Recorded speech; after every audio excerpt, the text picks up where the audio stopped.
إن الحمد لله نحمده ونستعينه ونستغفره ونعوذ بالله من شرور أنفسنا ومن سيئات أعمالنا من يهده الله فلا مضل له ومن يضلله فلا هادي له وأشهد أن لا إله إلا الله وحده لا شريك له وأشهد أن محمدا عبده ورسوله يا أيها الذين آمنوا اتقوا الله حق تقاته ولا تموتن إلا وأنتم مسلمون فإن أصدق الحديث كتاب الله أما بعد فإن أصدق الحديث كتاب الله وخير الهدي هدي محمد صلى الله عليه وسلم وشر الأمور محدثاتها وكل محدثة بدعة وكل بدعة ضلالة وكل ضلالة في النار. Ma'asyiral muslimin, saudara-saudara seiman, saudara-saudara, bapak dan ibu jamaah Musalla Fatimah Samhah dan jamaah kajian yang dirahmati Allah Azza wa Jalla. Alhamdulillah, pada malam hari ini Allah Subhanahu wa taala memudahkan kita bermajlis ilmu di antara maghrib dan isya ini untuk sama-sama belajar ilmu agama yang menjadi kewajiban bagi setiap kita. Setiap muslim wajib menuntut ilmu agama. Talabul ilmi faridatun ala kulli muslim.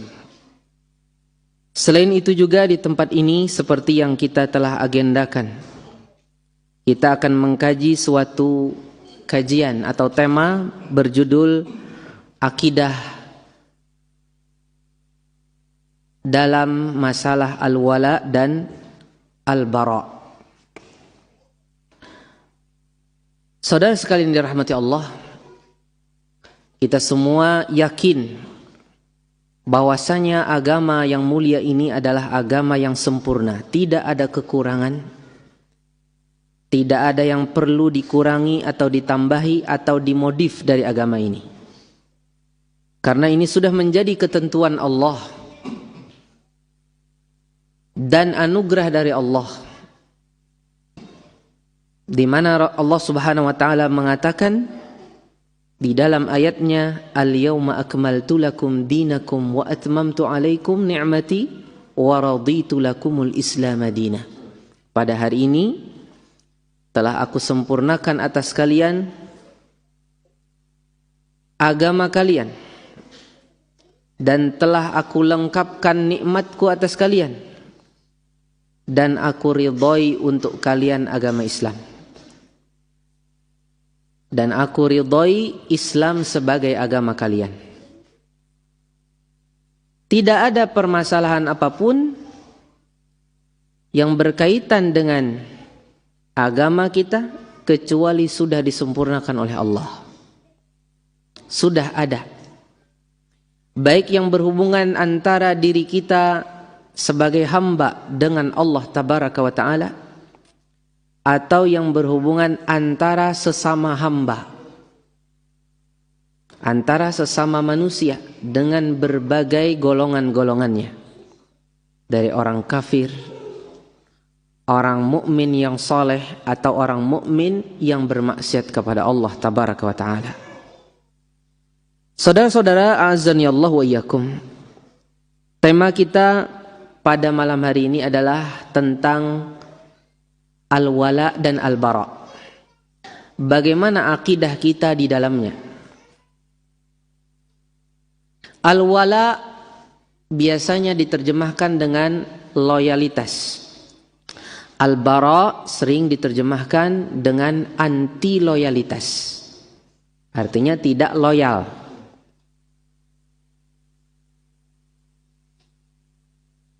Masalah ini perlu kita pelajari bersama, agar jangan sampai kita jatuh kepada kesalahan pada dua perkara ini. Karena kesalahan padanya bisa fatal bagi agama kita. Karena kita tahu dari makhluk Allah ada yang harus kita cintai, ada juga yang harus kita benci, dan ada yang perlu kita kumpulkan padanya kecintaan dan kebencian. Sehingga kita tidak boleh menghukumi sesuatu dengan hawa nafsu kita, dengan perasaan kita, tapi kita harus menghukuminya sesuai dengan hukum Allah tabaraka wa ta'ala. Kalau itu hukum Allah, maka kita berhukum dengannya. Kalau itu bukan hukum Allah, maka kita tidak boleh berhukum dengannya.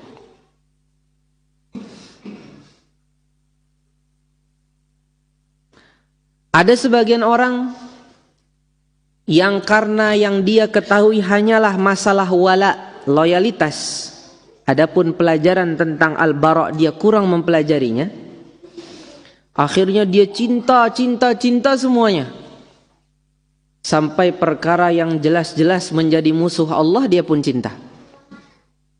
Sebaliknya ada sebagian orang yang taunya hanya benci karena Allah saja.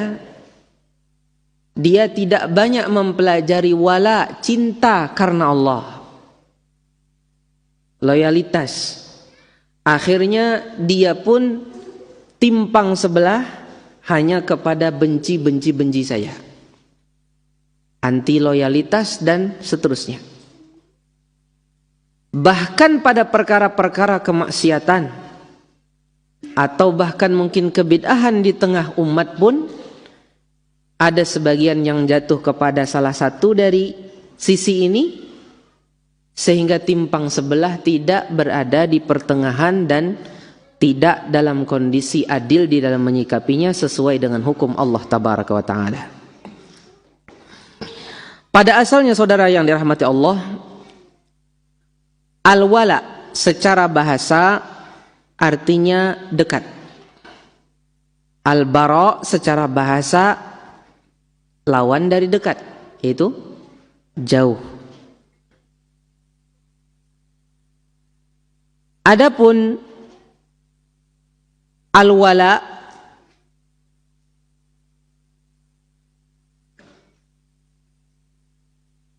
maksudnya adalah konsekuensi dari kecintaan seseorang atau kecenderungan kepada sesuatu, atau yang disebut dengan loyalitas. Adapun bara artinya anti loyalitas, seperti menghindari sesuatu atau menjauhi sesuatu atau menahan diri dari mendekati sesuatu itu. Ini adalah bagian daripada al-bara.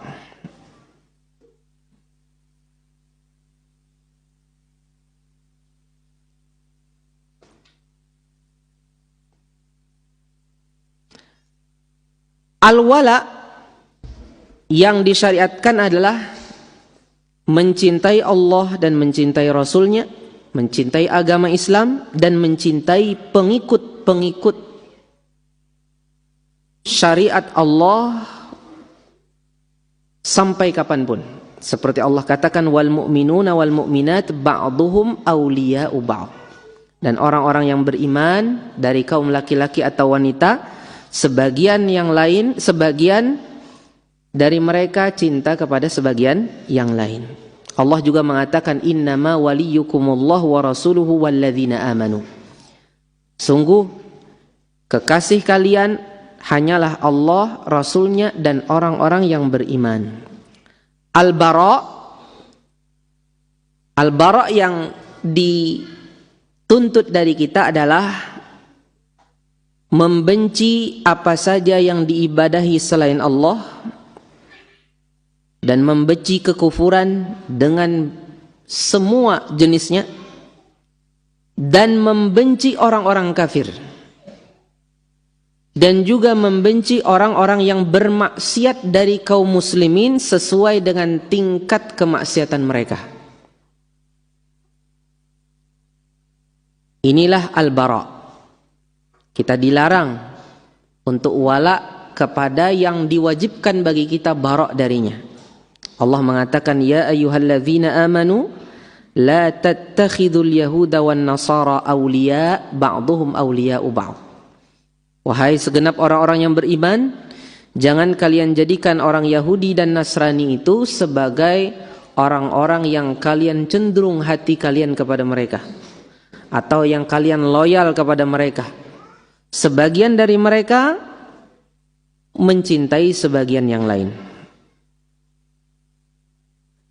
Jadi wala itu sebenarnya ada dua, bara juga ada dua.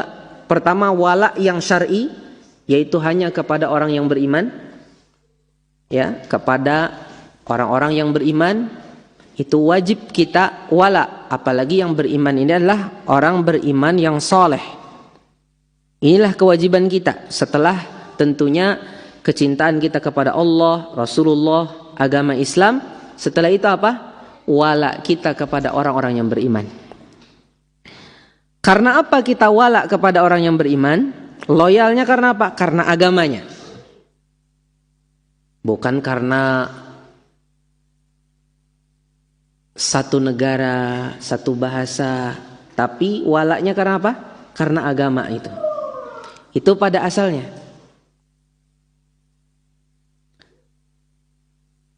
Kalau seandainya wala ini diberikan kepada orang kafir, maka ini hukumnya suatu kekufuran. Loyalitas ini apabila diberikan kepada orang kafir atau dialamatkan kepada orang kafir, ini adalah wala yang hukumnya kekufuran. Seperti mencintai orang kafir karena agamanya, atau menolong orang kafir karena agama mereka. Ini adalah kecintaan, ini adalah wala yang dilarang. Begitu pula bara. Bara itu yang wajib kita alamatkan adalah kepada orang-orang kafir. Anti loyalitas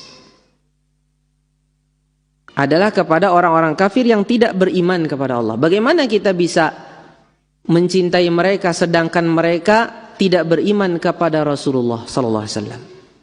Orang yang tidak beriman kepada Rasulullah sallallahu alaihi wasallam berarti dia mengatakan Rasulullah SAW berdusta. Masa kita bisa mencintai orang seperti ini? Tidak mungkin.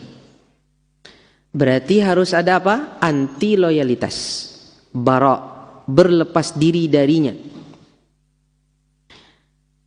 Kemudian ada lagi bara yang satu yang tidak dibenarkan, yaitu berlepas diri dari orang yang beriman.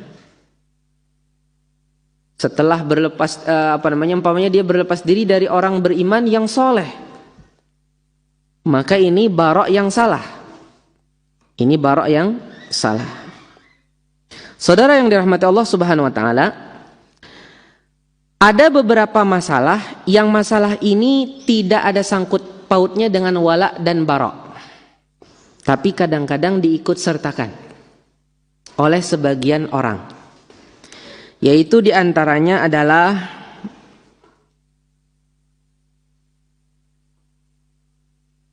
keadilan. Keadilan itu wajib secara mutlak. Dan ini tidak ada sangkut pautnya dengan wala dan bara. Kita wajib adil kepada siapapun, baik yang kita loyal atau kita tidak loyal kepadanya, baik kepada muslim atau non-muslim. Kita harus adil. Umpamanya ada suatu sengketa, yang benar yang non-muslim, maka kita harus adil. Kebenaran tetap kita katakan pada yang non-muslim ini, pada sengketa umpamanya masalah duniawi. Tidak boleh menjadikan kita akhirnya membela yang muslim walaupun yang muslim ini pada perkara yang salah. Begitu pula berbuat baik. Berbuat baik ini juga berhak berbuat baik ini juga dibolehkan diberikan kepada yang berhak siapapun dia. Tidak ada hubungannya dengan wala dan bara. Tidak mesti ada hubungan dengan wala dan bara. Berbuat baik umpamanya ada orang kafir sedang kesusahan, kita bantu. Ini tidak mesti harus ada hubungannya dengan wala dan bara. Dalam kesusahan umpamanya di samping jalan dia tidak bisa menyeberang, kita bantu dia, kita tahu dia kafir. Ini juga tidak ada hubungannya dengan wala dan bara. Begitu pula transaksi atau interaksi duniawi seperti tukar menukar kemaslahatan, ini juga tidak ada hubungannya dengan al-wala dan al-bara.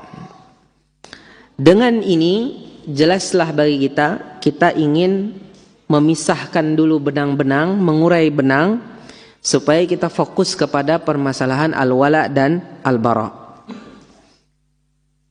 Saudaraku yang dirahmati Allah Subhanahu wa taala, tentang masalah al-wala dan al-bara yang sering disebut di dalam Al-Qur'an dan hadis-hadis ini, ada beberapa kata yang sering disebut oleh para ulama. Sebenarnya bahasa saja itu yang berbeda. Dan kita perlu memahami sesuai dengan apa yang mereka maksud. Dan itu tidak bertentangan. Al-wala itu terbagi menjadi dua.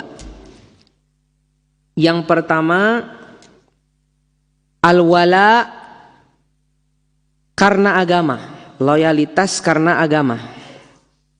Loyalitas karena agama ini hanya kepada orang yang beriman tadi. Kalau kepada orang kafir, maka itu suatu kekufuran. Bisa mengeluarkan seseorang dari agama Allah. Yang kedua tadi apa? Ada juga mencintai bukan karena agama. Adapun yang mencintai atau loyal bukan karena agama, dengan kecintaan, ada cintanya tapi bukan karena agama, ini kalau sama muslim pada asalnya mubah, tapi keluar darinya beberapa hal. Keluar darinya beberapa hal. Contohnya ingin ada beberapa peluang kebaikan, ya. Umpamanya dapat satu posisi, satu seat untuk sop pertama, yang di sop kedua bertunjulan, aku cinta sama Ikam, persilahkan. Yang satu persilahkan, saling mempersilahkan. Padahal itu adalah suatu bentuk ibadah, pendekatan diri kepada Allah. Dalam masalah ini tidak boleh bertunjulan. Mestinya berdahuluan. Siapa yang berdahulu itulah yang lebih utama. Karena di sop pertama ini adalah sop yang paling utama. Kata Rasulullah SAW, kalau manusia tahu pada dua perkara dari keutamaan dan pahala, mereka niscaya akan berlomba-lomba. Kalau seandainya pun perlu diundi, mereka akan berundi, yaitu azan dan mendapatkan sop pertama. Nggak benar menggunakan kaedah loyalitasnya. Ini loyal, silahkan kamu duluan. Nggak pas itu. Walaupun ada beberapa perkara yang mungkin ya perkara, artinya begini, kalau bukan dalam masalah agama, pada asalnya loyal kepada muslim itu, kalau bukan pada masalah agama, itu sesuatu yang mubah. Kalau pada orang kafir, selain masalah agama, maka itu adalah sesuatu yang diharamkan, tapi bukan kekufuran. Sesuatu yang diharamkan, tapi bukan kekufuran. Wala yang pertama ini sering dibahasakan dengan al-wala al-i'tiqadi, loyalitas dalam akidah. Wala yang kedua umpamanya dalam masalah duniawi, ini disebut dengan al-wala al-amali, atau sering juga disebut dengan al-wala at-tabai. Sebagian ulama ada yang membahasakan wala yang pertama itu tawalli, yang loyal karena agamanya kepada orang kafir ya. Itu disebut dengan tawalli. Kalau loyalnya bukan karena agama, itu dibahasakan dengan mualah. Ini hanya bahasa-bahasa saja. Sebagian para ulama mengatakan mualah itu lebih umum daripada tawalli. Bingung ya, ada beberapa kata saya sebut. Mualah itu lebih umum daripada tawalli. Artinya mualah itu bisa kufur, hukumnya bisa tidak kufur. Kalau tawalli itu jelas kufur, bisa membawa kepada kekufuran. Saudaraku yang dirahmati Allah Subhanahu wa taala, dalam masalah ini banyak orang yang gara-gara tidak tahu kata-kata atau istilah-istilah yang disebut oleh para ulama, akhirnya mereka jatuh kepada menuding ulama salah atau mencap seseorang keluar dari Islam gara-gara kesalahannya memahami, gara-gara dia salah memahami perkataan orang itu. Jadi bahasa-bahasa ini perlu juga kita pahami, dan harus kita pahami konteks berbicara juga sehingga kita bisa menempatkan perkataan itu pada tempatnya. Saudaraku yang dirahmati Allah Subhanahu wa taala, adapun kalau kita tadi wajib wala kepada orang kafir, wajib wala kepada orang yang beriman dan wajib bara kepada orang kafir. Di sana ada satu lagi golongan yang kita juga cinta tapi juga ada bencinya. Ada wala, ada bara. Yaitu siapa? Orang beriman yang bermaksiat kepada Allah Subhanahu wa taala. Sehingga kalau kita bisa katakan manusia dalam masalah wala dan bara ini ditinjau dari objeknya ada 3. Pertama adalah orang-orang yang wajib kita wala kepada mereka 100%. Siapa mereka? Yang pertama adalah para nabi-nabi Allah. Tentunya yang paling terdepan adalah Nabi Muhammad SAW.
Baraknya juga sesuai dengan kadar itu.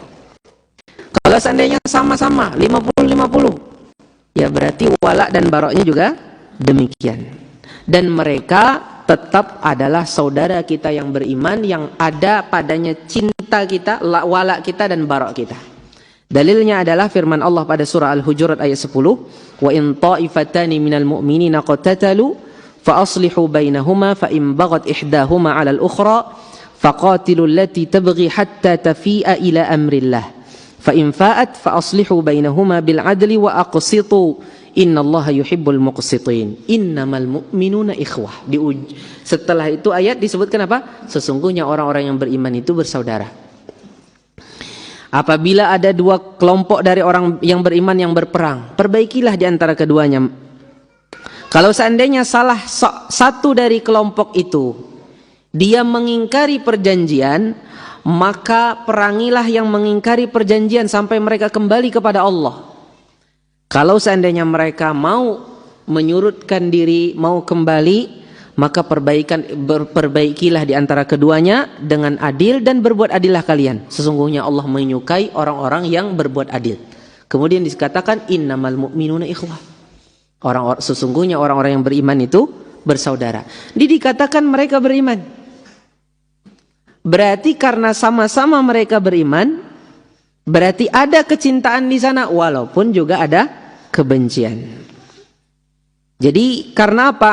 Karena namanya suatu maksiat itu tidak menjadikan seseorang itu keluar dari agama. Ya, kecuali apabila dia menghalalkan maksiat tersebut.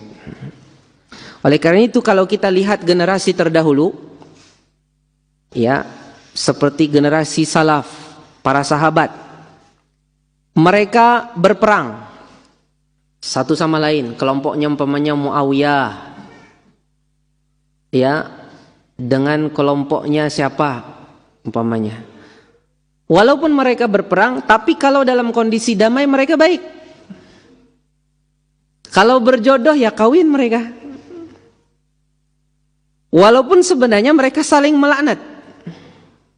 Ya, ada perjodohan di antara mereka, ada saling waris mewarisi juga. Tapi mereka pas zamannya sedang dalam kondisi tidak damai, mereka akan berperang, berkelahi itu. Tapi mereka tetap menganggap itu saudaraku muslim. Artinya kenapa? Karena masih ada keimanan sehingga mereka tetap mengumpulkan kecintaan itu dengan kebencian. Saudaraku yang dirahmati Allah Subhanahu wa taala, kemudian lagi bagian yang perlu kita ketahui juga,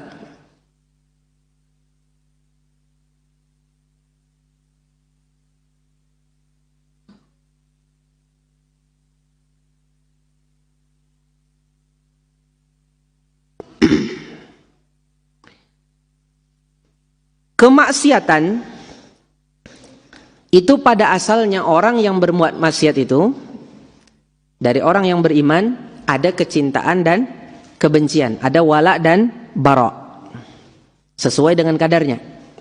Terus bagaimana sikap kita? Sikap kita kepada orang yang bermaksiat. Karena kita masih ada walaknya, kita pun ingin memperbaiki dia, ingin menasihati dia.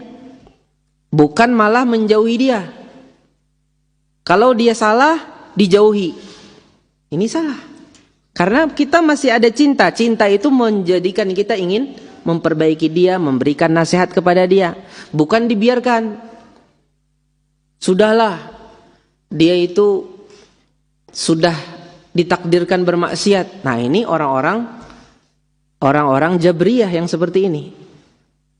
Atau kita mengatakan bahwasanya dia tidak berubah sedikit pun keimanannya dengan maksiatnya. Artinya dia tetap mukmin yang sempurna. Ini Murji'ah.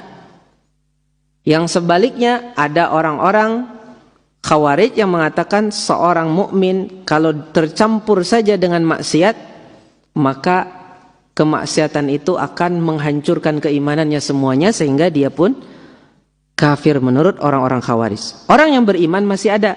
Orang ahlu sunnah wal jamaah masih punya wala yang menyebabkan dia ingin menasehati sesuai dengan kemaslahatan. Ya, bagaimana maslahat, bagaimana dia mendekati orang itu. Dan ini dia lihat dari kadar ketaatannya. Kalau ketaatannya lebih banyak, maksiatnya lebih sedikit, dia ingin lebih ke arah ini. Atau mungkin kemaksiatannya lebih banyak. Pada asalnya dia mengisolir, dia tidak mau mendekati. Karena kemaksiatannya lebih banyak, supaya menjadi efek jera bagi dia kalau seandainya itu memungkinkan. Tapi kalau seandainya dia diisolir, tidak disapa, malah bisa lebih menjadi-jadi, maka tidak kita lakukan hal itu karena itu tidak efektif buat dia.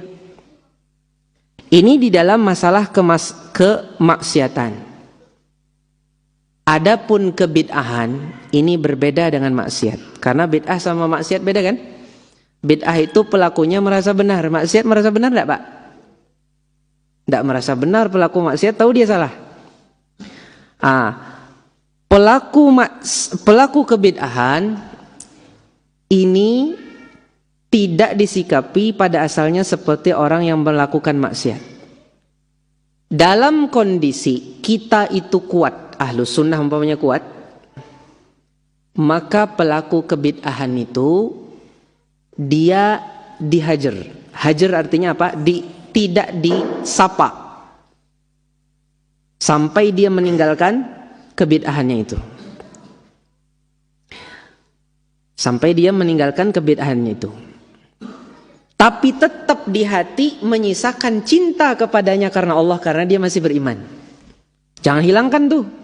Ada sebagian orang lihat saudaranya masih melakukan bid'ah, itu bubuhan ahlu bid'ah. Sudah. Dan seolah-olah di hati tidak ada juga kecintaan sama sekali. Ini salah, harus ada kecintaan tetap di hati tuh. Bisa dipahami, Pak ya?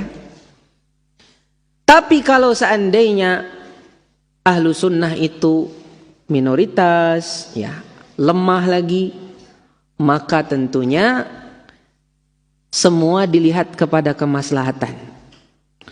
Nah, terkadang kita tidak bisa melakukan hal tersebut, ya, seperti apabila dalam kondisi kuat, maka mungkin bisa dilakukan basa-basi dan sebagainya, tapi tetap menyisakan di hati kebencian kepadanya karena Allah, karena kebid'ahan yang dia lakukan tersebut.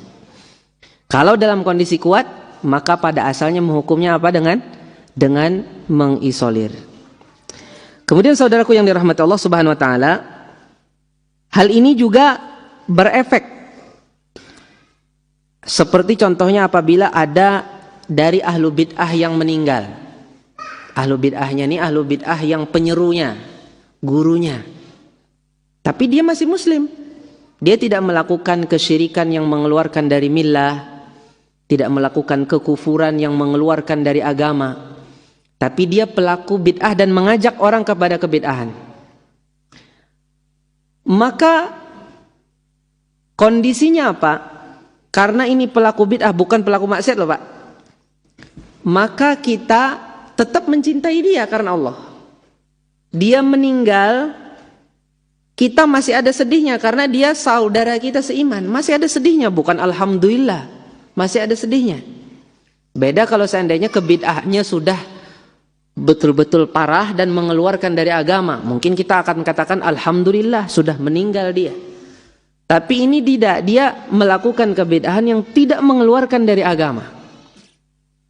Maka apabila dia penyerunya, maka generasi terdahulu dari salafus saleh mereka membiasakan tidak menampakkan takziah mereka dan permohonan untuk ampunan buat penyeru kebid'ahan ini. Kenapa? Karena kalau seandainya disebut bisa membuat orang-orang salah faham, dikira orang ini orang baik, dan akhirnya diikutilah gaya beragama dia dahulu. Generasi salaf kalau menghadapi seperti ini, mereka tidak mengucapkan istighfar kepada orang-orang penyuruh bid'ah ini, ya. Tapi kalau sudah sampai di rumah, mereka beristighfar untuk mereka. Kalau di rumah mereka beristighfar, artinya masih ada cinta kepada dia. Kalau dia tampakkan, maka apalagi dia seorang tokoh, ya, public figure umpamanya, pasti akan dicontoh oleh orang banyak. Saudaraku yang dirahmati Allah Subhanahu wa taala, inilah yang perlu kita ketahui, bahwasanya wala dan bara kepada mukmin yang bermaksiat itu ditentukan dengan kondisi-kondisinya dari ketaatan dan kemaksiatannya kepada Allah Subhanahu wa taala, sebagaimana sudah saya singgung juga tadi.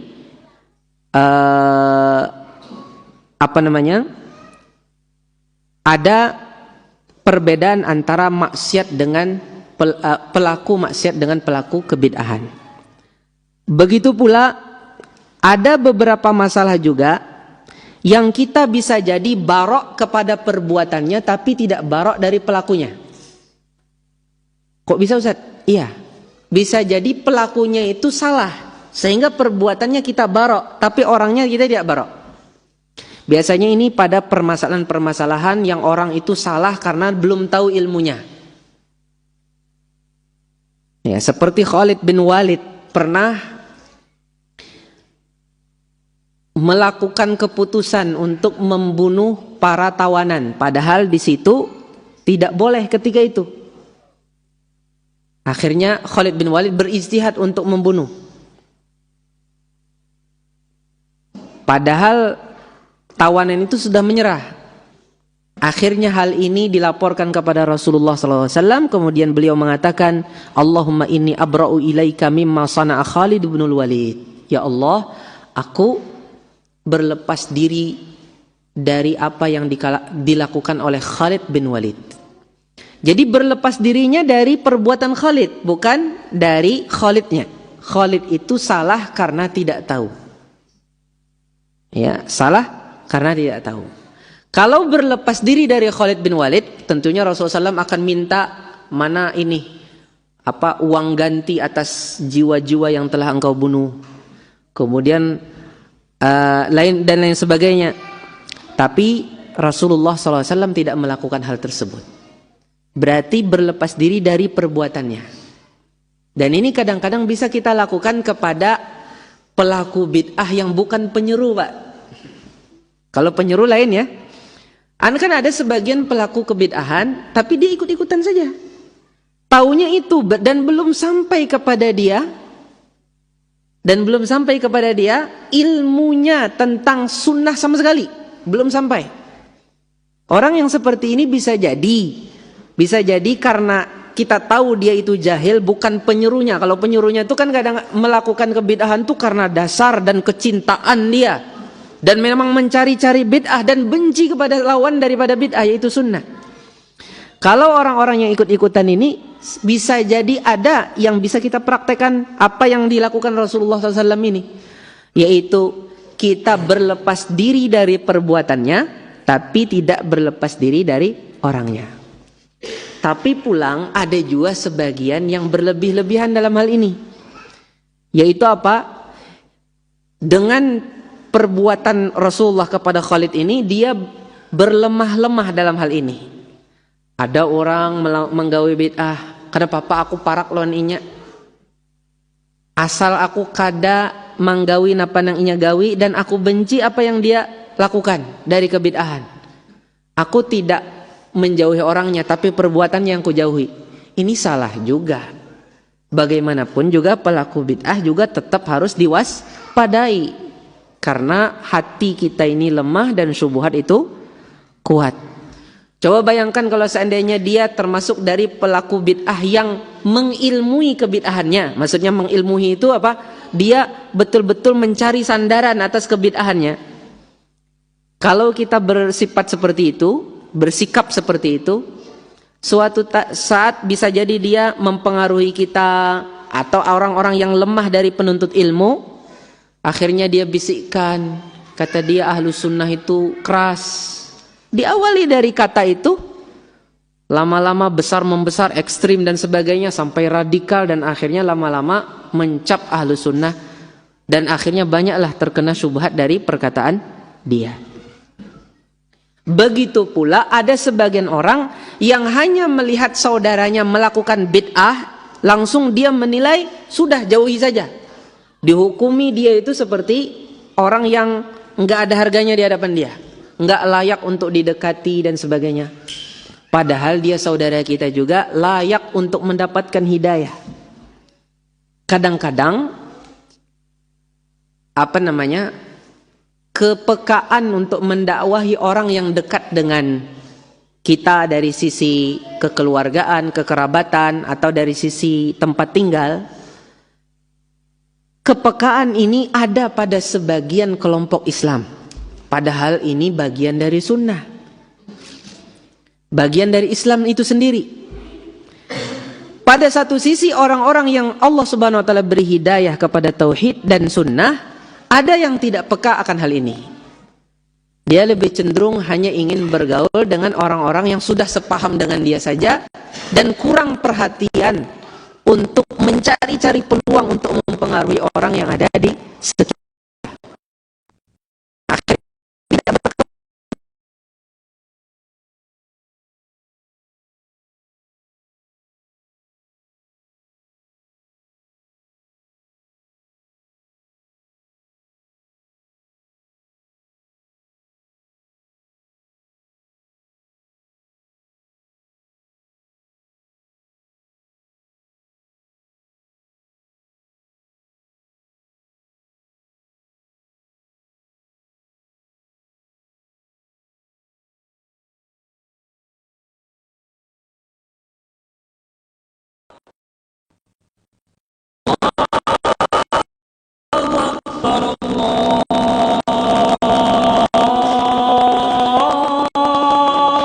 Allahu Akbar, Allahu Akbar.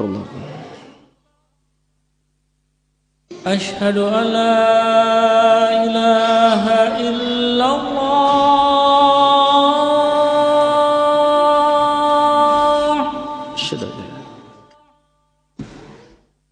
Asyhadu an la ilaha illallah.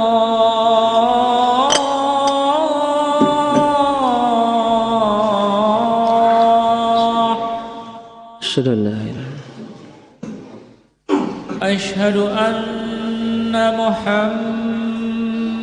Rasulullah.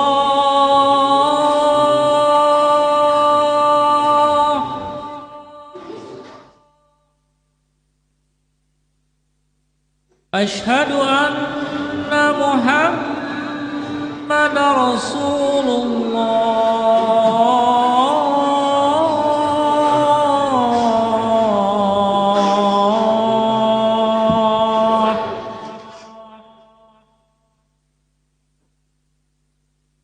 Hayya 'alas shalah.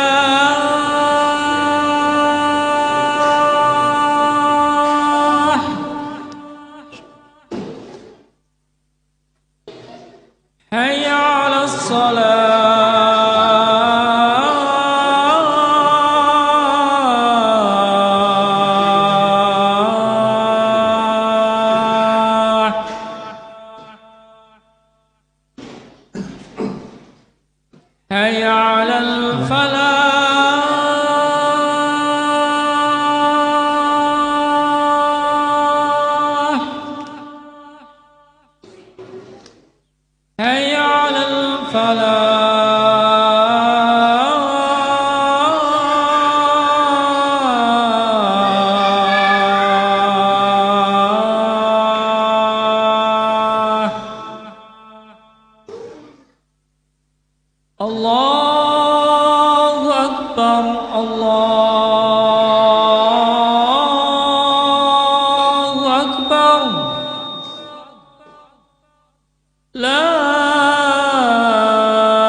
Saudara-saudara seiman, a'azani Allah wa iyyakum. Sebelum kita teruskan kajian ini, saya ingin sampaikan kepada kita semua bahwasanya disunnahkan bagi kita ketika azan itu mengangkat tangan meletakkannya di telinga dan meletakkan jari telunjuk di mana di dalam telinga kita ini. Dan inilah sunnah yang seyogyanya bagi kita untuk menghidupkannya. Adapun iqamah dia tujuannya hanya untuk menegakkan sholat. Artinya sholat itu sudah akan dilaksanakan, maka itu tidak perlu untuk mengangkat tangan. Adapun azan pada asalnya kita mengangkat tangan karena dia seruan untuk melaksanakan sholat berjamaah. Pada asalnya mengangkat tangan.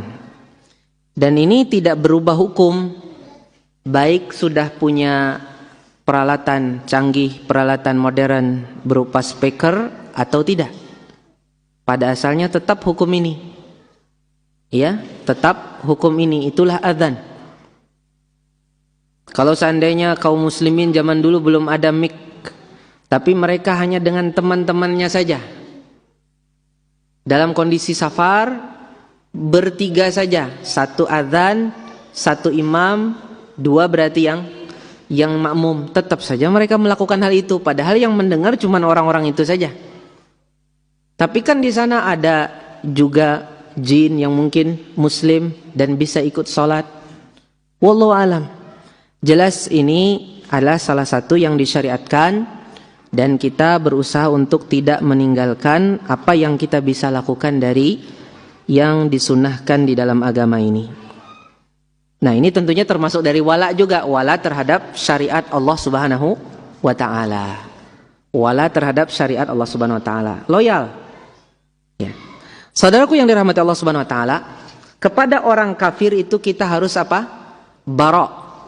Dan tidak boleh wala. Kalau sampai kita wala kepada orang kafir, maka walaknya kita kepada orang kafir itu hukumnya suatu kekufuran, yang disebut dengan al-wala'ul kufri. Wala yang hukumnya kufur kalau sampai wala kepada orang kafir. Karena apa? Karena agamanya. Itu syaratnya. Karena agama. Kalau karena agama, maka wala itu hukumnya kufur. Wala kepada orang kafir karena agamanya orang kafir. Umpamanya orang kafirnya itu istiqomah ke gereja, ke kelenteng, atau ke mana? Ke pura, atau istiqomah melaksanakan ajaran agamanya, ya, maka walaknya kita kepada dia karena itu adalah kekufuran pada diri kita, mengeluarkan kita dari Islam. Jadi syaratnya wala kufri harus apa? Harus cintanya itu karena agamanya. Kemudian perlu saya terangkan juga, kecintaan karena agama itu, kecintaan kepada orang kafir karena agamanya biasanya dibarengi dengan al-mahabbah. Loyalitas kepada orang kafir karena agama biasanya dibarengi dengan mahabbah. Dengan adanya kecintaan kepada orang kafir itu pada agamanya, atau pada agamanya orang kafir itu. Tapi ini tidak mesti ada. Kalau seandainya nggak ada cinta, aku loyal saja dengan apa yang dia lakukan, dari umpamanya dia melakukan suatu acara, ya, acara apa, umpamanya Natalan atau apa. Aku loyal, tapi aku nggak cinta. Aku nggak cinta. Taruhlah umpamanya dia tidak cinta, tetap itu adalah wala yang kufri. Tetap itu adalah wala yang kufri. Aku hanya loyal saja. Aku hanya cenderung saja, tapi aku tidak cinta kata dia. Maka tetap saja keloyalannya itu tetap akan hukumnya tetap adalah suatu kekufuran. Dan itu biasanya terbentuk loyal itu dengan umpamanya membantu. Contohnya membantu ngangkat-ngangkat kursinya karena akan ada acara. Ya, atau ikut menjaga juga tempat peribadatan itu pada hari hanya acara agama itu. Dari dirinya sendiri, bukan ditunjuk oleh pemerintah. Kalau ditunjuk pemerintah lain lagi. Itu kan tugas pemerintah, dari pemerintah. Sebagai aparat keamanan, kita wajib melaksanakannya. Karena ini umum, bukan cuma di tempat muslim, orang kafir juga sama. Ya kan? Untuk menjaga keamanan. Tapi kalau dari pribadi ingin menjaganya, padahal sudah ada penjaganya yang sudah ada posnya, sudah itu pekerjaannya dari pemerintah. Kenapa? Ya ingin membantu mereka saja. Padahal membantunya karena agamanya kan. Aku nggak cinta kok, nggak suka aku sama agama mereka. Cuman aku ingin bantu. Maunya dia bantu agamanya itu karena agamanya. Ini adalah suatu kekufuran. Pamannya agamanya ini menurut dia agama yang tidak mengganggu, nilai-nilai keagamaannya juga baik-baik saja, mengajak kepada akhlak yang baik kata dia. Tapi aku tidak cinta, aku ingin bantu saja. Kalau seandainya ada orang seperti itu, maka kita katakan ini juga suatu kekufuran dan ini mengeluarkan dari agama Allah Subhanahu wa taala. Begitu pula kalau sampai ada orang yang memuji orang kafir karena agamanya. Itu biasanya juga dibarengi karena dasar cinta. Muji orang kafir karena agamanya. Aku senang sama dia. Pamannya Bunda Teresa. Ya. Kata dia, ini bunda ini atau siapalah, pokoknya suatu tokoh umpamanya kafir, karena ada sisi-sisi agamanya yang dia puji itu. Dia katakan aku muji dia, tapi aku nggak suka. Itu tetap juga adalah suatu kekufuran. Gara-gara dia memuji karena agamanya itu adalah suatu bagian dari kekufuran. Saudaraku yang dirahmati Allah Subhanahu wa taala, sehingga mahabbah atau kecintaan itu adalah sifat yang sering biasanya bersama loyalitas atau wala ini, tapi tidak menjadi syarat namanya wala itu harus ada mahabbah.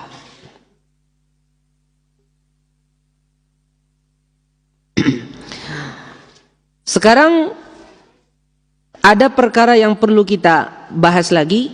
Apakah mencintai orang kafir itu membatalkan keislaman serta merta membatalkan keislaman, ataukah ada perincian dalam masalah ini? Jawabannya saudaraku yang dirahmati Allah Subhanahu wa taala, ada rincian dalam masalah ini. Karena kecintaan yang ada di hati wala kepada selain muslim itu tidak satu jenisnya, sebagaimana tidak satu sebabnya. Ada yang langsung mengeluarkan dari Islam, ada yang mengurangi keimanan tapi tidak mengeluarkan dari Islam, ada yang sama sekali tidak mempengaruhi keimanan seseorang. Gimana tuh Ustaz contohnya? Seseorang umpamanya wala kepada orang non-muslim. Ya. Wala kepada non-muslim. Karena agamanya. Seperti contohnya orang kafir sedang berperang dengan orang muslim. Kaum muslimin. Dia membantu orang kafir ini untuk memerangi orang muslim. Maka ini serta-merta mengeluarkan dia dari agama Allah Subhanahu wa taala. Ini wala kekufuran ini, wala yang kufur sifatnya. Ini mengeluarkan dia dari Islam. Ada juga wala kepada orang kafir, termasuk dari wala yang kufur juga, termasuk dari wala yang diharam, termasuk dari wala yang tidak boleh juga, akan tetapi belum sampai kepada mengeluarkan dari Islam, tapi mengurangi keimanan. Seperti contohnya dahulu di zaman Rasulullah SAW ada namanya Hatib ibnu Abi Balta'ah. Dia ini pernah membocorkan rahasia Rasulullah SAW, di mana Rasulullah SAW ingin memerangi orang-orang kufar Quraisy. Dibocorkanlah oleh Hatib ini. Ini secara singkat ya ceritanya. Sehingga Umar bin Khattab sangat marah dan ingin memenggal leher dan mengatakan Hatib adalah orang yang munafik. Tapi Rasulullah SAW cross check. Apa yang mendasarimu sehingga engkau melakukan hal ini wahai Hatib? Kata Hatib, wahai Rasulullah, saya melakukan hal ini bukan karena aku sudah murtad, bukan karena aku sudah keluar dari Islam. Lihat, ini menunjukkan Hatib ibnu Abi Balta'ah tahu bahwasanya kalau membocorkan rahasia kaum muslimin kepada orang kafir itu bagian dari kekufuran yang mengeluarkan dari Islam. Tapi dia sebutkan apa penyebabnya? Penyebabnya, wahai Rasulullah, teman-teman muhajirin ini enak. Mereka itu asli orang Quraisy. Kemudian mereka tinggal keluarga mereka di Mekah masih dijaga sama keluarganya yang Quraisy walaupun masih belum muslim, belum mukmin. Tapi namanya masih satu kabilah, satu marga, masih loyal untuk menjaga karena masih semarga. Kalau saya apa? Saya ini pendatang. Keluarga saya, kerabat saya di Mekah masih banyak. Enggak ada yang menjaga kerabat saya di Mekah. Maka saya ingin membocorkan sebagian dari rahasiamu ini karena saya ingin mereka itu akhirnya suka sama saya, kemudian mereka menjaga keluarga saya yang masih tertinggal di sana yaitu di Mekah. Kemudian Rasulullah SAW pun mengatakan sadaqa, betul apa yang dikatakan oleh Hatib. Artinya Hatib itu melakukan hal itu. Kemudian Umar bin Khattab ingin memenggal lehernya. Kemudian dilarang oleh Rasulullah SAW. Kata Rasulullah, bagaimana engkau membunuh dia padahal dia sudah mengikuti perang Badar. Dan semoga Allah Subhanahu Wa Taala mengampuni dosanya orang yang telah berperang pada perang Badar. Dan doa Rasulullah SAW suatu kepastian. Artinya diampuni dosanya. Nah, di sini menunjukkan bahwasanya apa yang dilakukan Hatib itu suatu dosa, yaitu loyal kepada orang kafir dengan membocorkan rahasia kaum muslimin, tapi tidak mengeluarkan dari Islam. Karena apa? Karena ada suatu perkara duniawi di balik itu yang dia inginkan. Nah, inilah yang menyebabkan itu adalah dosa, tapi dosa besar, suatu yang diharamkan. Makanya yang membuat dosa besar ini gugur pun adalah sesuatu yang besar juga, yaitu mengikuti perang Badar. Nah, demikian saudara yang dirahmati Allah Subhanahu wa Ta'ala. Sehingga wala kepada orang kafir ini pun bertingkat-tingkat, tidak satu tingkatan. Seperti yang tadi yang pertama, wala kepada orang kafir atau mencintai orang kafir karena agamanya, itu jelas mengeluarkan dari Islam. Tingkatan yang kedua adalah mencintai orang kafir karena kemaslahatan duniawi. Umpamanya orang kafir nih, inya nih bos apa namanya? Inya nih bos apa yo?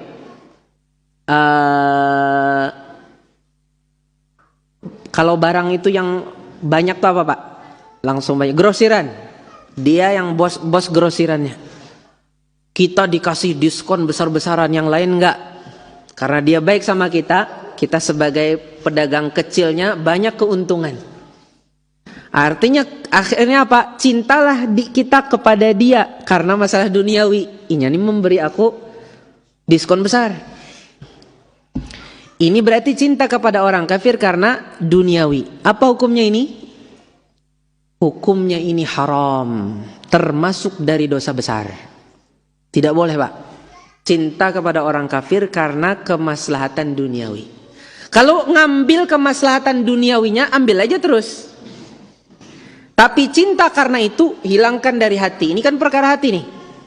Hilangkan dari hati, buang jauh-jauh. Aku nggak boleh cinta sama dia walaupun udah jadi kaya raya gara-gara dia, tetap dibuang. Mereka nggak bakal ridho sama kita kan, walan tardo angkal yahudu walan nasara hatta tattabi'a millatahum. Masa kita ridho sama mereka? Iya kan? Kita juga tidak mungkin ridho kepada mereka. Jadi saudara yang dirahmati Allah, dalam masalah ini pun kalau karena masalah duniawi, maka ini juga hukumnya haram dan ini termasuk dari dosa besar.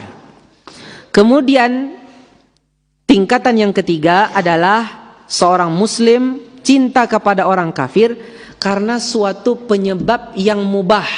Bukan masalah duniawi, tapi ada suatu penyebab yang mubah. Contohnya, umpamanya main voli, ya, main voli itu ada pemain bintang voli. Umpamanya main voli itu kan halal aja kan? Atau umpamanya main golf, atau mungkin nggak usah lah golf, yang mudah-mudah saja. Umpamanya main basket, ada pemain basket. Pada asalnya permainan basket itu boleh-boleh saja selama tutup aurat. Dia pemain basket kafir, bagus skillnya. Kita cinta dia pada perkara yang mubah, bukan masalah duniawi, pada perkara yang mubah. Apa hukumnya ini? Hukumnya ini pun juga termasuk dari perkara yang haram. Ini juga perkara yang haram walaupun ini tidak sampai kepada dosa besar. Tapi dia juga perkara yang haram. Kenapa? Karena dia bisa melemahkan kebencian kita karena agama kepada dia. Jadi lama-lama pelan-pelan akan membawa kepada cinta dan lama-lama inti-intinya nanti menyamakan sesama agama, antar agama. Ini juga hukumnya haram, tapi ini di bawah dari tingkatan yang kedua tadi. Sehingga lantas bagaimana wala yang kepada orang kafir yang tidak mengeluarkan dari agama, tidak juga mengurangi keimanan. Kalau yang 2-3 tadi kan mengurangi keimanan ya. Adalah wala yang tabi'i, cinta yang tabi'i. Seperti cintanya ayah muslim kepada anaknya yang masih kafir. Ketika anaknya perlu apa-apa, langsung ayahnya menolong. Itu tersentuh aja. Kenapa itu? Karena ada cinta yang tabi'i. Atau seorang anak yang muslim, ayahnya kafir. Sekarang lagi manggil dia, tapi bukan pada perkara yang maksiat. Dia pun langsung datang kepada ayahnya. Pada ayahnya non muslim. Itu tabi'i. Sebagaimana juga cintanya seorang laki-laki muslim kepada istrinya yang dari ahli kitab. Karena itu hukumnya dibolehkan menikah seorang muslim dengan wanita dari ahli kitab. Tapi tidak dianjurkan tentunya ya. Jangan dipahami ketika itu dibolehkan, akhirnya dipahami dianjurkan. Akhirnya rame-rame cari wanita non muslim, yang muslim aja belum habis Pak.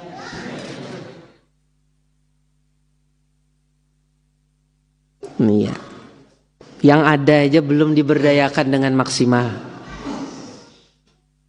Kemaksimalan itu perlu belajar sendiri. Belajar secara khusus. Saudaraku yang dirahmati Allah Subhanahu wa taala. Contohnya Nabi Nuh alaihi salam. Ketika anak beliau sudah dikepung oleh banjir, beliau memanggil anaknya, ya bunayyar kam ma'ana. Itu didasari karena apa, Pak? Karena cinta bukan? Kalau enggak cinta mana mungkin manggil anaknya? Nah, ini apakah Nabi Nuh salah? Jawabannya tidak, Nabi Nuh tidak salah. Rasulullah sallallahu alaihi wasallam juga pernah mengunjungi kubur ibu beliau. Padahal ibu beliau wafat dalam kondisi syirik. Dan minta izin kepada Allah untuk memintakan ampun, tapi tidak dikasih. Akhirnya yang dikasih hanya mengunjunginya. Ingat, namanya mengunjungi kubur itu sama hukumnya semuanya kalau tujuannya untuk mengingat kematian. Kalau tujuannya untuk mengingat kematian, sama mendatangi kubur apa saja. Kubur muslim, kubur yang ada salibnya, kubur yang ada patung-patungnya dari kayu-kayu itu, sama semuanya. Ya, tapi kalau untuk memintakan ampunan itu harus kuburan muslim. Rasulullah SAW masa mengunjungi kubur ibu beliau karena hanya untuk mengingat kematian? Nggak mungkin. Pasti karena ada dasar cinta juga kan? Akhirnya inginlah mengunjungi untuk memintakan ampunan. Tapi ketika minta dari Allah izin, tidak dikasih sama Allah. Kata Allah, kalau kamu mengunjungin saja silahkan. Akhirnya Rasulullah SAW mengunjungin, tentunya karena ingin mengingat kematian.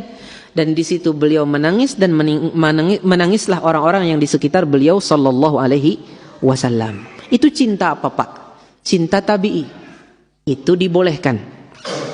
Saudaraku yang dirahmati Allah Subhanahu wa taala, jadi seperti cintanya Rasulullah SAW kepada Abu Talib juga cinta yang tabi'i. Tapi bukan cinta karena agama.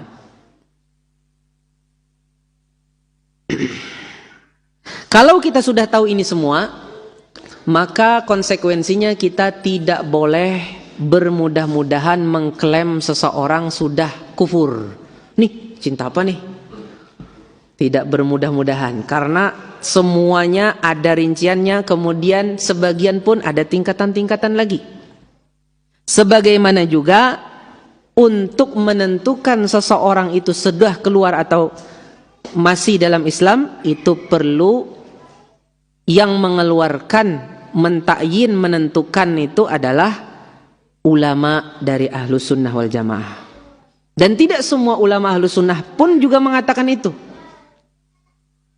Tapi kalau perbuatannya kita katakan itu sesuatu kekufuran. Kalau saya melakukan itu, saya sudah keluar dari agama. Kalau ditanya, amun inya pang, aku katakan perbuatan dia suatu kekufuran.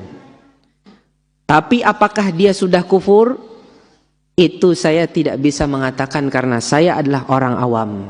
Bukan kapasitas saya mengatakan hal itu.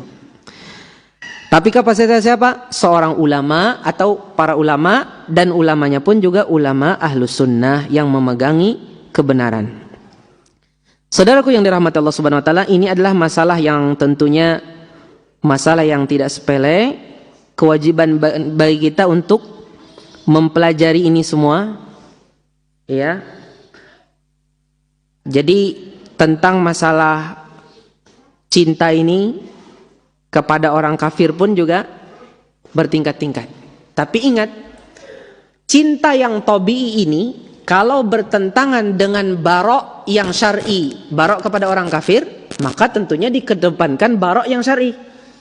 Contohnya, para sahabat dulu, mereka sama ayah mereka baik-baik saja, membantu ayahnya, ngangkatin ini. Ayahnya kafir. Pas terjadi peperangan, ketemulah anak itu sama ayahnya. Mereka pun bunuh-bunuhan, yang anak pun membunuh ayahnya, berusaha untuk membunuh ayahnya dalam rangka mendekatkan diri kepada Allah. Kapan itu? Pada peperangan, bukan dalam kondisi damai. Dalam kondisi damai nggak boleh membunuh orang kafir. Saudaraku yang dirahmati Allah Subhanahu wa taala. Kemudian lagi banyaklah masalah-masalah yang perlu kita bahas sebenarnya tentang masalah wala dan bara ini. Intinya yang ingin saya sampaikan, karena ini adalah momen yang bagus bagi kita untuk mengingat masalah wala dan bara ini, adalah suatu virus, ya, yang virus ini lebih bahaya daripada virus COVID-19 yang disebabkan karena lemahnya akidah wala dan bara, yaitu virus tasyabbuh. Tasyabbuh yang dimaksud adalah memirip-miripkan atau menyerupai orang kafir.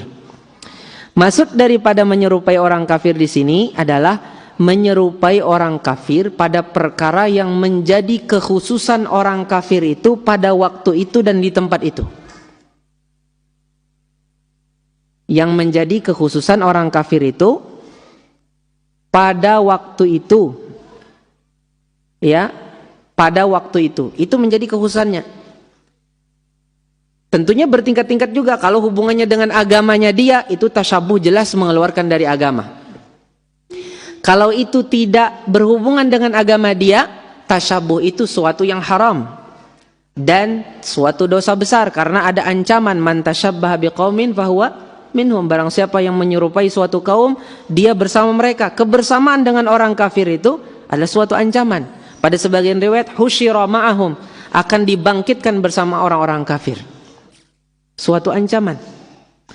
Jadi menyerupai orang-orang kafir itu pun juga bertingkat-tingkat. Yang jelas pada asalnya tasyabbuh kepada orang kafir yang dilarang itu adalah menyerupai orang kafir pada perkara yang menjadi kekhususan orang kafir itu.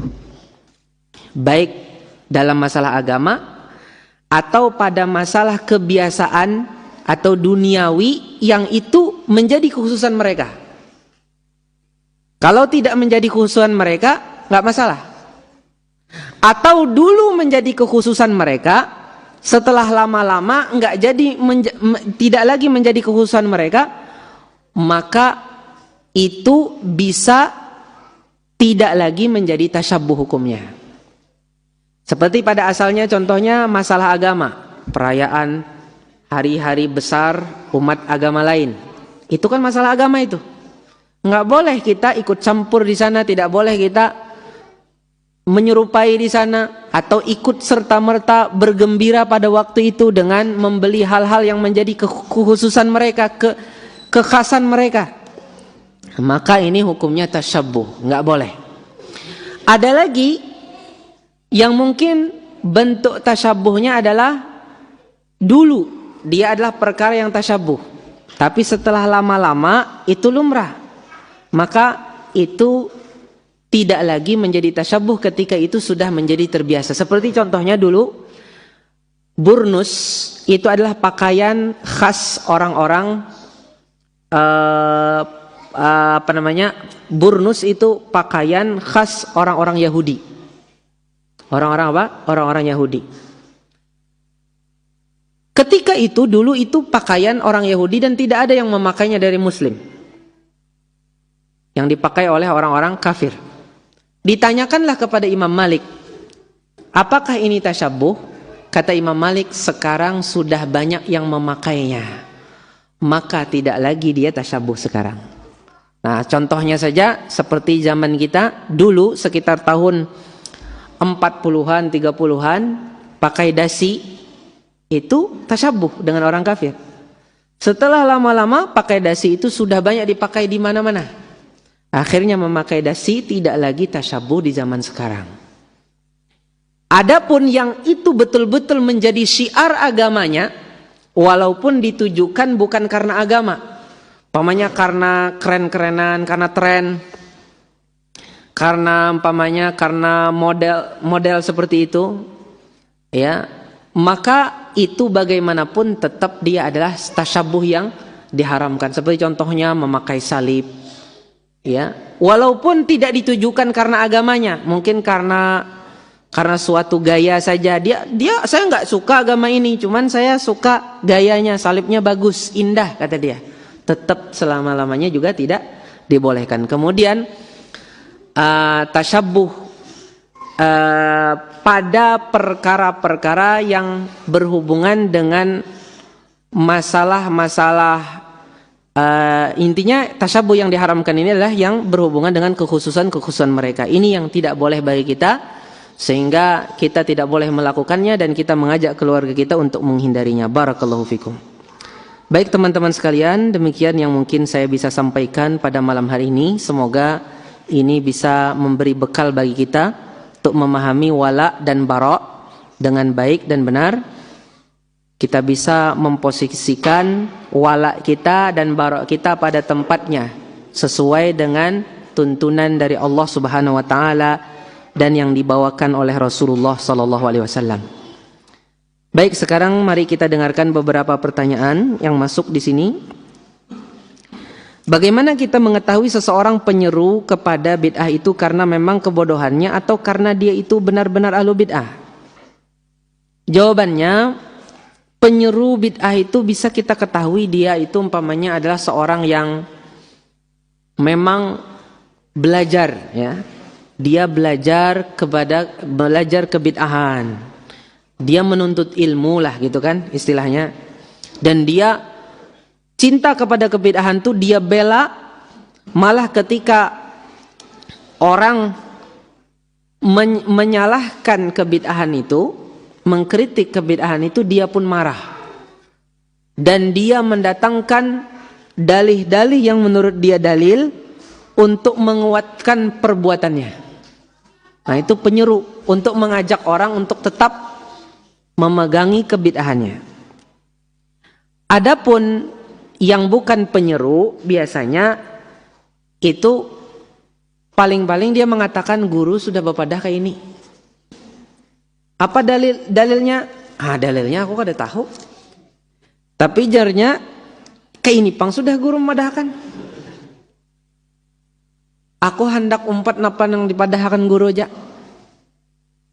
Karena ujar mun kita di hadapan guru tuh harus seperti mayit di hadapan modinnya. Napa nang dibalik-balik oleh yang memandikan inya manut aja, seperti itulah kita di hadapan guru. Akhirnya dia tidak pernah mempelajari dasar dari perbuatan dia ikut-ikutan saja. Nah, ini berarti dia adalah apa?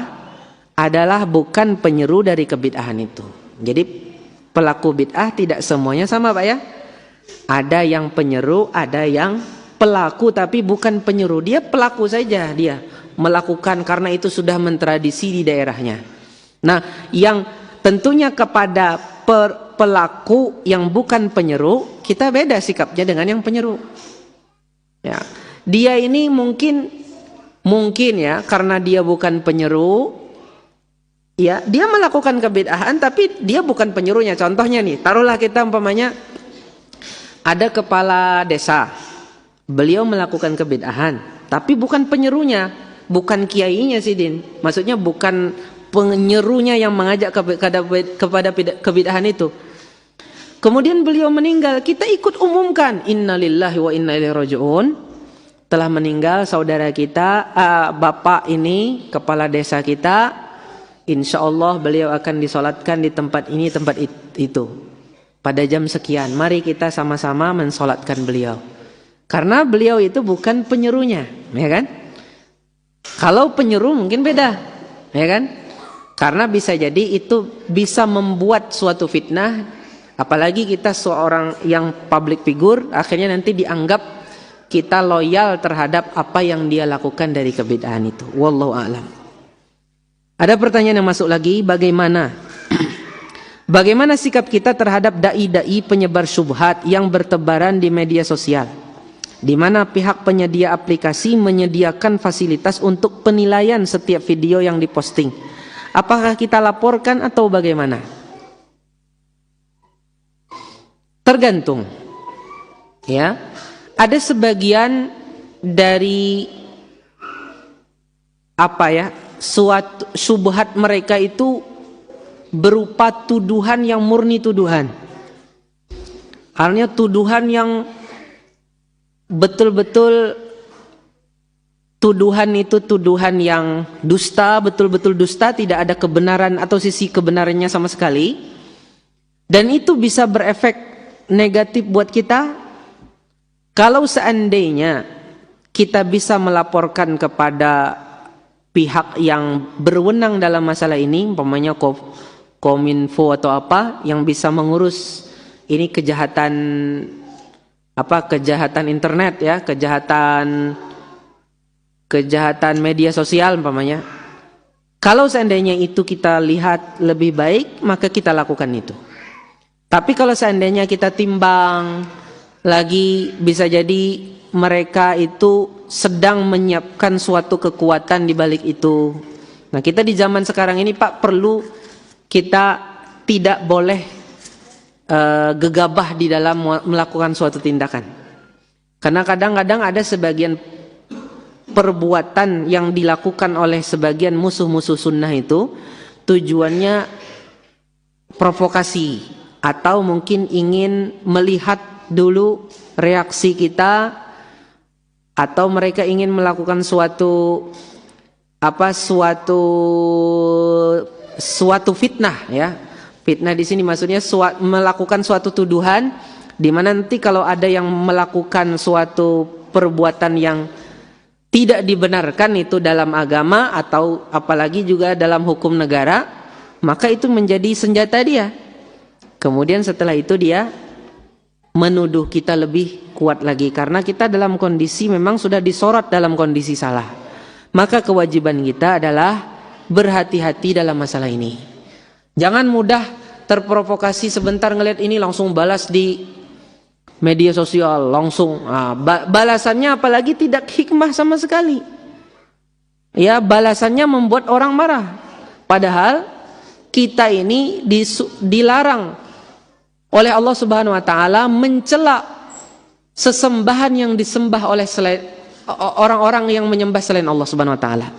Allah mengatakan wala tasubbul ladzina yad'una min dunillah fayasubbullaha adwan bighairi ilm.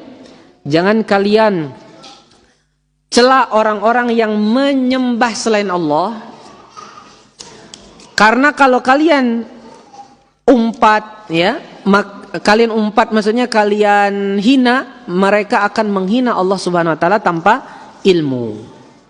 Atau bisa menjadi-jadi lagi. Maka saya ingatkan kepada teman-teman sekalian untuk berhati-hati di media sosial, jangan bermudah-mudahan membuat suatu komentar atas suatu status atau apa, apalagi melampirkan bersamanya suatu video yang memang kalau seandainya pun itu memang suatu kesesatan, ya kita posting kemudian ditambah dengan komentar kita, bisa jadi komentar kita itu walaupun juga benar tapi komentar kita itu bisa membuat suatu fitnah, maka kita hindari itu. Dakwah tetap jalan, ya. Atau kalaupun membuat seperti itu, mungkin dibuat suatu komentar yang lebih bagus, lebih halus. Contohnya, ada orang ngajak pada suatu kesyirikan, buat suatu postingan yang halus, kata-kata yang halus. Masa iya seperti inikah kita seperti inikah semestinya kita kepada kepada guru-guru kita atau kepada apa? Suatu pertanyaan yang membuat orang mungkin bisa berpikir dengan akal sehatnya. Apakah benar seperti ini? Sedangkan kita diciptakan oleh Allah, yang memberi kita rezeki Allah. Apakah kita melakukan seperti ini? Bukan dengan kata-kata yang tambah merusak suasana, membuat marah orang-orang yang sudah jatuh kepada salah. Tidak mau lagi mereka mendengarkan kita kalau sudah kita salah sikap. Gara-gara kita salah sikap, jangankan kita menasihati, kita dekat saja mereka sudah jauh. Tidak mau mendengarkan kata-kata dari kita sama sekali. Saudaraku yang dirahmati Allah Subhanahu wa taala, ini yang harus kita perhatikan. Assalamualaikum Ustaz. Waalaikumsalam warahmatullahi wabarakatuh. Mau bertanya, apa hukum dalam Islam untuk menghadiri undangan tasyakuran tasmiyah?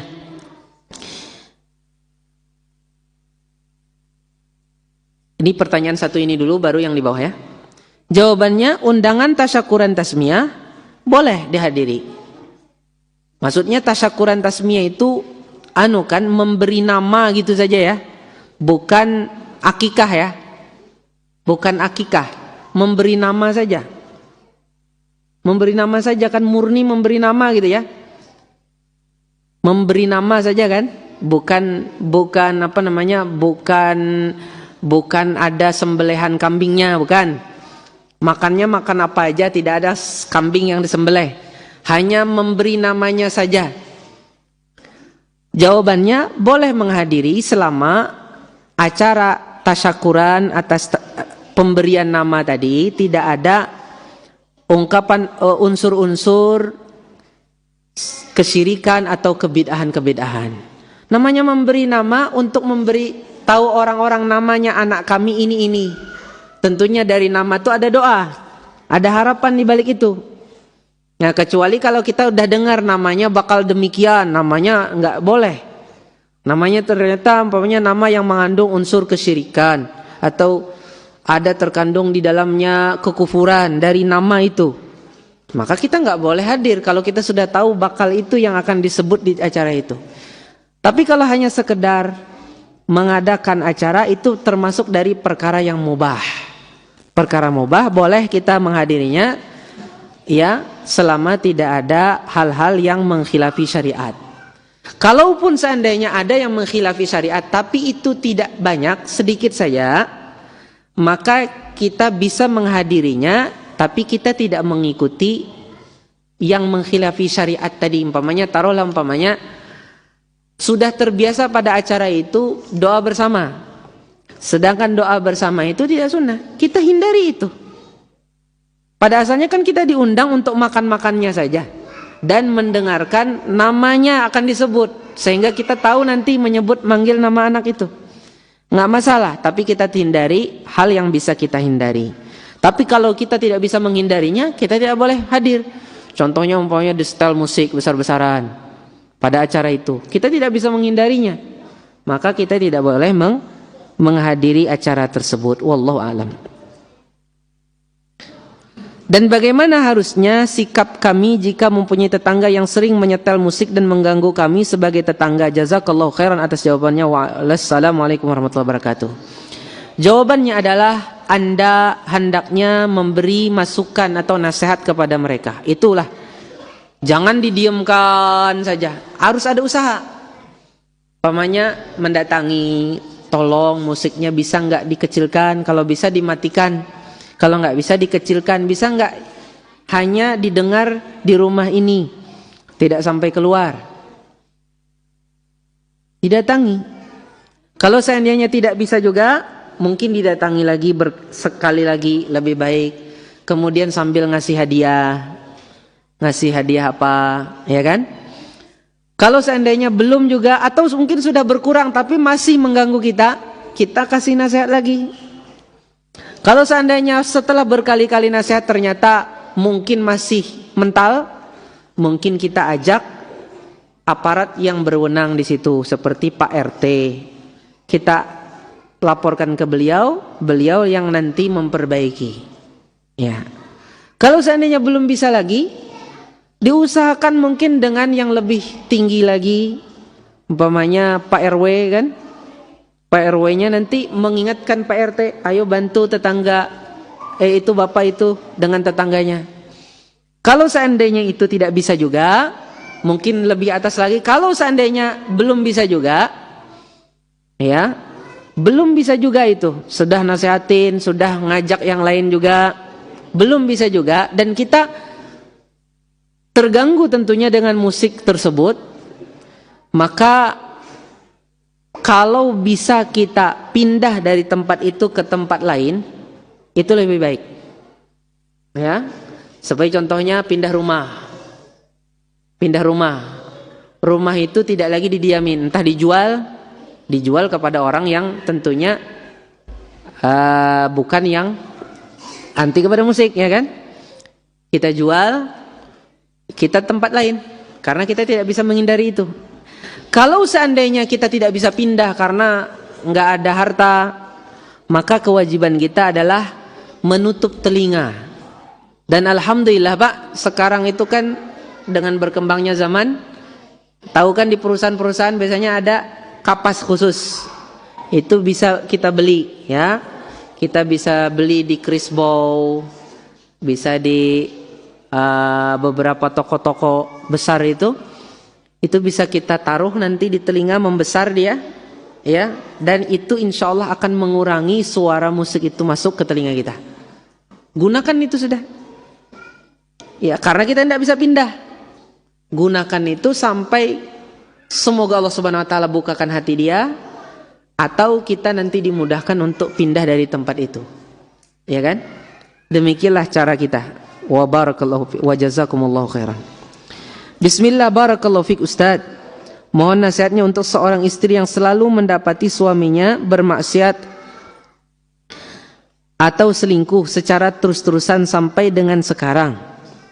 Nasihat sudah sampai kepadanya namun tidak menghiraukan dengan dasar takdir dan pernah menggauli atau akan berzina dengan ibu mertua sendiri dengan beralasan takdir. Naudzubillah min dzalik. Subhanallah, na'udzubillah.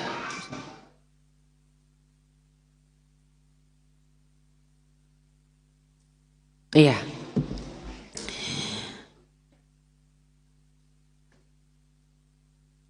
Apa yang ditanyakan ini tentunya cukup parah ya. Cukup parah. Kita semua kalaupun tidak sampai seperti ini, dan semoga terus dijaga oleh Allah di atas istiqomah, kita semua tidak aman dari ini. Karena hati kita itu di antara jari-jari Allah. Allah bisa saja membolak-balikkan hati-hati kita. Kewajiban bagi kita untuk terus berdoa kepada Allah agar ditetapkan hati kita. Ya muqallibal qulub tsabbit qulubana ala dinik, wa ya musarrifal qulub sarrif qulubana ila ta'atik. Tentunya apa yang ditanyakan ini dari perihal suami wanita ini tentunya menyedihkan kita semua. Ini praktek langsung atas pelajaran kita. Kita sedih, kita benci kepada pelakunya dan perbuatannya, tapi masih ada cinta, dia muslim. Yang mana cinta itu membuat kita sedih, kasihan pada dia. Benci tapi ada kasihannya, bukan hanya sekedar benci. Kalau dia muslim, kita masih ada kasihannya, yang menggerakkan hati kita untuk mendoakan dia, karena kita tidak tahu supaya dia mendapatkan hidayah dan bertobat dengan taubatan nasuha. Bagi sang istri, kewajibannya adalah terus menasehati suaminya, tidak pernah berhenti, nasihati terus. Kalau bisa diusahakan, kalau seandainya bisa, kalau perlu cari bantuan kepada orang yang bisa membantu dan mungkin bisa lebih menyadarkan suaminya ini. Terus lakukan hal itu. Ya.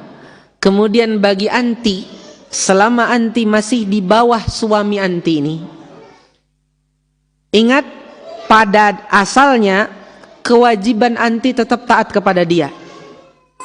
Kewajiban anti tetap taat kepada dia, walaupun dia ahli maksiat seperti ini. Wajib taat kepada dia pada perkara yang ma'ruf. Jadi anti tetap menjadi istrinya dan taat kepada dia pada perkara yang ma'ruf selama bukan maksiat yang dia perintahkan. Anti tetap melakukan perintahnya, taat kepada dia, dengan kebencian anti kepada dia pada sisi dia telah bermaksiat kepada Allah dengan maksiat yang besar. Inilah kewajiban anti, tetap bersabar kepada dia, ya. Dan juga kepada anti juga, ini juga sebagai ujian buat anti. Karena siapa tahu Allah Subhanahu wa taala menginginkan pahala yang besar buat anti dengan kondisi suami seperti ini, yaitu dengan anti bersabar dapat pahala yang besar, ya. Dimudahkan banyak hal gara-gara kesabaran anti ini. Banyak orang ketika dicoba oleh keluarganya, dia banyak kemudahan dalam banyak hal. Ketika keluarganya sudah meninggal, yang banyak cobaan tadi, kemudahan-kemudahan pada hal-hal duniawinya sudah berkurang. Kenapa?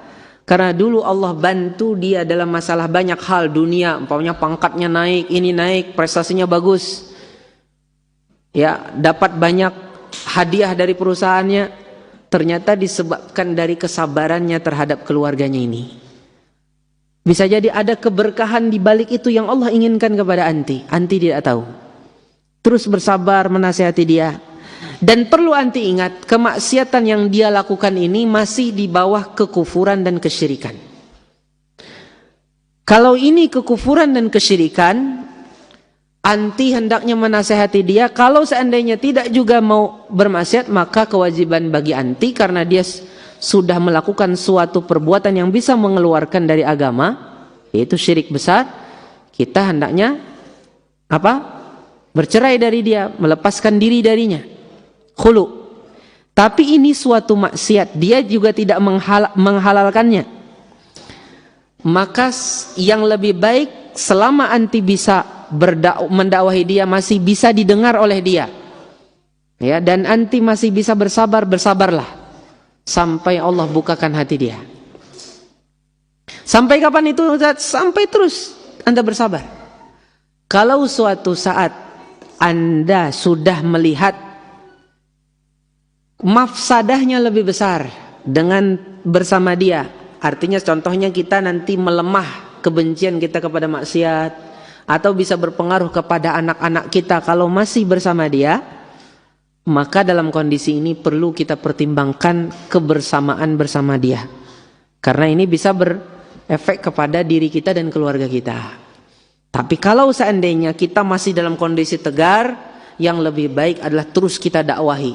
Kita ingat janji suci kita di awal pernikahan. Dia telah menikahi kita dengan menyebut nama Allah. Dia menyebut kalimatullah. Dia menikahi Anda dengan menyebut nama Allah Subhanahu wa ta'ala.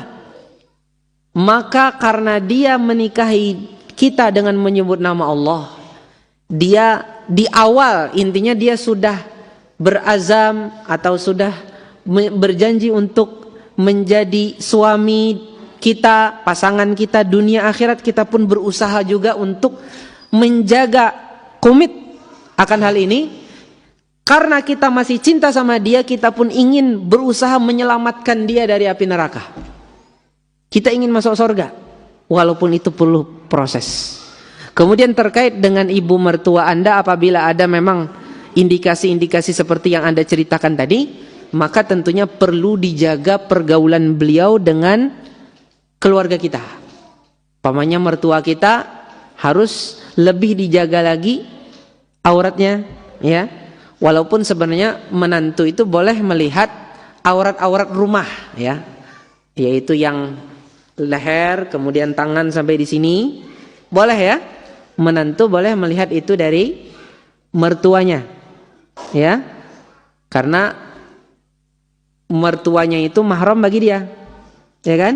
Boleh terlihat aurat-aurat rumahan, bukan aurat-aurat suami istri, bukan. Aurat-aurat rumahan itu boleh dilihat oleh menantu. Tapi kalau kondisinya seperti ini, maka perlu penjagaan khusus. Walaupun itu dihalalkan, karena kondisinya seperti ini ada indikasi, ya, ada indikasi yang kurang bagus, maka perlu ditinggalkan kebolehan ini. Artinya mertua kita suruh untuk menutup aurat, ya kan? Kemudian menjaga jarak, menjaga juga pergaulan, jangan terlalu dekat, karena kita sudah lihat ada indikasi-indikasi yang tidak baik daripada menantunya ini. Maka ada sebagian hukum itu harus diubah untuk pribadi, walaupun itu pada asalnya boleh, karena kondisi yang berbeda. Seperti contohnya seorang ayah, padahal putrinya itu mahram dia, tapi terlihat ada birahi umpamanya, maka seorang ayah ini harus dijaga dengan hukum yang berbeda daripada hukum asal, karena dia dalam kondisi yang berbeda, tidak seperti keumuman seorang ayah. Jadi wallahu ta'ala alam, semoga apa yang kita dengarkan ini bermanfaat bagi kita. Salah dan khilaf mohon dimaafkan. Saya tentunya bersyukur bisa bertemu dengan saudara-saudara di Kota Baru ini. Setelah sebelumnya sudah kenal dengan sebagian yang ada di sini, ya, sejak tahun 2010 pernah bertemu di Martapura dan Banjarbaru, dan sering bertemu, tapi baru hari ini bisa sampai ke kota ini. Alhamdulillah, awalan wa akhiran. Dan saya memohon memohon uzur atas segala kekurangan pada malam hari ini, dan kita berdoa kepada Allah Subhanahu wa taala agar memberkahi majelis ini, memberikan kepada kita ilmu yang bermanfaat dan amal saleh. Barakallahu fikum. Subhanakallahumma wa bihamdik asyhadu an la ilaha illa ant astaghfiruka wa atubu ilaik.